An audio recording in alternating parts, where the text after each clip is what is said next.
আজি তেওঁ ভাবিছে যে মই অৰুণোদয় দি মই গোটেই মহিলাখিনি মোৰ এই যিমান চব মানে মহিলাই অৰুণোদয় পাইছে ন কোনো ভোট নিদিয়ে চাওক তাতেতো লাখো লাখ মহিলা আছে জুবিন অনুৰাগী মানুহটো বহুত আছে না গতিকে আপুনি যে বস্তু দি পেলাই যে তেওঁ ভোট পাব যে এইটো হেৰি নহয় সেইটো চাবচোন তেওঁলোকে গম পায় অসমখনৰ আটাইতকৈ ডাঙৰ বৃহৎ জনগোষ্ঠী কোন অসমীয়া জাতিটোৰ মাজত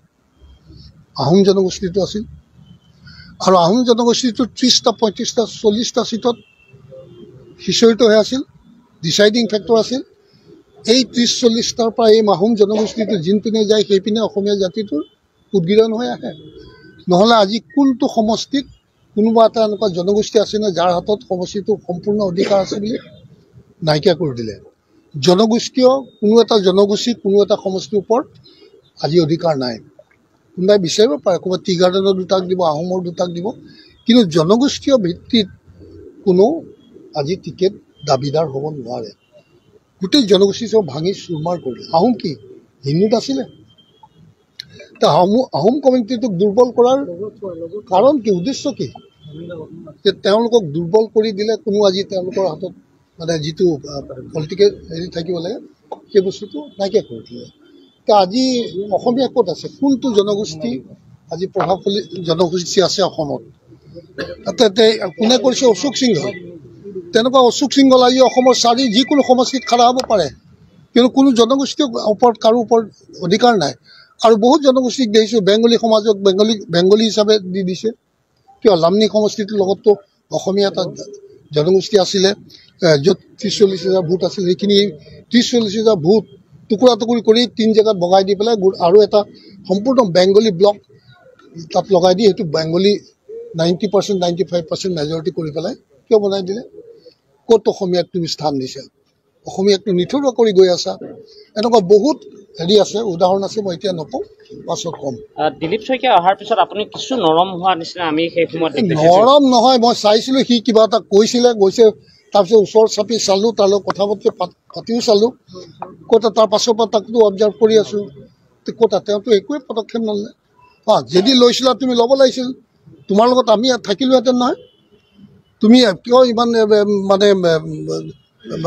সাহস গোটাব নোৱাৰিলা ফাইট দিছা যেতিয়া ফাইট দিয়া সেইখিনি সাহসিকতা তোমাৰ থাকিব লাগিছিল কিন্তু সেই পুৰণি বিজেপিক আঁতৰাই বিজেপিক আঁতৰি ল'লে তেওঁলোকে আৰে তাকেতো ক'লোঁ সেইটোৱে তেওঁৰ নিজৰ ব্যক্তিত্বৰ পৰিচয় দিব না মই কি ক'ম ৰাইজেতো চাই আছে তেওঁ ক'লেই নহ'ব তেওঁক মোক ভুগি আৰু কি ভুগি আজি মোৰ কি সম্পত্তি আছে মইতো নাজানো মোৰতো তেনেকুৱা মাটি কেলেংকাৰী নাই না আজি তেওঁৰ যিটো মই নাজানো তেওঁৰ ঘৰটো শুনিছোঁৱে কাৰোবাৰ মুখত কিমান ডাঙৰ ঘৰ মই নাজানো বহুত বিশাল ডাঙৰ ঘৰ বনাইছে বোলে কথা চবটো তেনেকৈ হয় না মইতো ভোগ কৰিবলৈ ক'লেতো মই এওঁক যদি যিজন আজি নেতৃত্বত আছে তেওঁক যদি তেল চেল মাৰি গৈ পেলাই একদম হয় সজু কৰি দিলোহেঁতেন মইতো বিশাল সম্পত্তিৰ মালিক হ'ব পাৰিলোহেঁতেন নহয় জানো আজি যিমানসকল আছে তেওঁলোকে সেই উদ্দেশ্যে তেওঁৰ শৰণাপন্ন হৈছে হয়নে নহয় কিহৰ কাৰণে তেওঁলোকে শুৱে বায়ে ধন পায় বা ধন কামাব পাৰে কিন্তু ৰাজেন গোহাঁয়ে সেইটো নকৰিলে আৰু মই সেইটো কৰিবও নোৱাৰোঁ সেইটো মই কৰিব পাৰিলে মই আজি ক্ষমতাশালী হ'লোহেঁতেন হয়তো আৰু ধন টকা পইচাৰো বহুত ধনী হ'লোহেঁতেন ৰাজেন গোহাঁইৰ পৰৱৰ্তী পদক্ষেপ কি হ'ব চাওক মই এতিয়ালৈকে একো ভবা নাই নিশ্চয় কিবা এটা মই চিন্তা কৰিম আৰু আঞ্চলিক মই চাওক মানে ডেফিনেটলি মই হাগ্ৰামা মহিলাই খুব ভাল পাওঁ আৰু মই এইটো ভাবোঁ যে তেওঁৱে একমাত্ৰ BPF হ'ব পাৰে নেকি আপোনাৰ নহ'ব বুলিও নকওঁ মই না আৰু অন্যান্য আছে কিন্তু অসম গণ পৰিষদক তেওঁলোকে নিজৰ স্বকীয়তা ৰাখিব নোৱাৰিলে গতিকে সেই ভুল তেওঁলোকে যি কৰিলে যাৰ কাৰণে আজি চবেই ভুগিব লগা হৈছে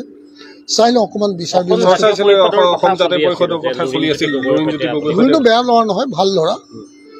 তেওঁ যদি আজি যিটো ব্যক্তিত্ব তেওঁ দেখুৱাইছে সেইটো যদি তেওঁ কণ্টিনিউ কেৰি ফৰৱাৰ্ড কৰিব পাৰে তেতিয়াহ'লে ডেফিনেটলি তেওঁ এজন ভাল লিডাৰ কিন্তু মই এতিয়ালৈকে একো সিদ্ধান্ত লোৱা নাই দলীয় কাৰ্যকৰ্তাৰ লগত আলোচনা কৰি কৰিম। গোহাঁই